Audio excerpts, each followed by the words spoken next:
പാലക്കാട്ടെ RSS പ്രവർത്തകൻ സഞ്ജിത്ത് വധക്കേസിൽ സാക്ഷിയെ സ്വാധീനിക്കാൻ ശ്രമിച്ച SDPI പ്രവർത്തകർ അറസ്റ്റിൽ.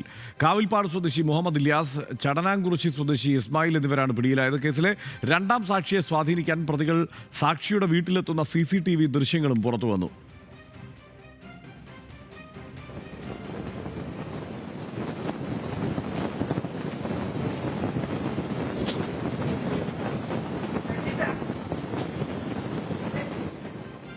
കൂടുതൽ വിവരങ്ങളുമായി പ്രസാദ് ഉടുമ്പിശ്ശേരി ചേരുന്നുണ്ട്. പ്രസാദ്, എന്താണ് സംഭവം?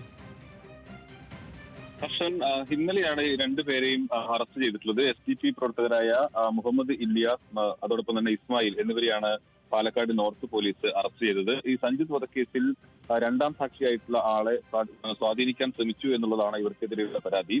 2 തവണകളായാണ് ഇവർ ഈ സാക്ഷിയുടെ വീട്ടിൽ പോയിട്ടുള്ളത്. ആദ്യം ഈ രണ്ടാം സാക്ഷിക്ക് ജോലി വാഗ്ദാനം ചെയ്ത് സ്വാധീനിക്കാൻ ശ്രമിച്ചു. അതിന് വയനാട് വന്നപ്പോൾ അവർ പിന്നീട് പോയി പണവും മറ്റും വാഗ്ദാനം നൽകി എന്നുള്ളതാണ്. തുടർന്ന് പോലീസിൽ നൽകിയ പരാതിയുടെ അടിസ്ഥാനത്തിലാണ് ഇപ്പോൾ രണ്ടുപേരെയും പോലീസ് അറസ്റ്റ് ചെയ്തിട്ടുള്ളത്. പ്രസാദ് ഉടുമ്പിശ്ശേരിയാണ് വിവരങ്ങൾ നൽകിയത്. 2 SDPI പ്രവർത്തകരാണ് ഇപ്പോൾ അറസ്റ്റിലായിരിക്കുന്നത്.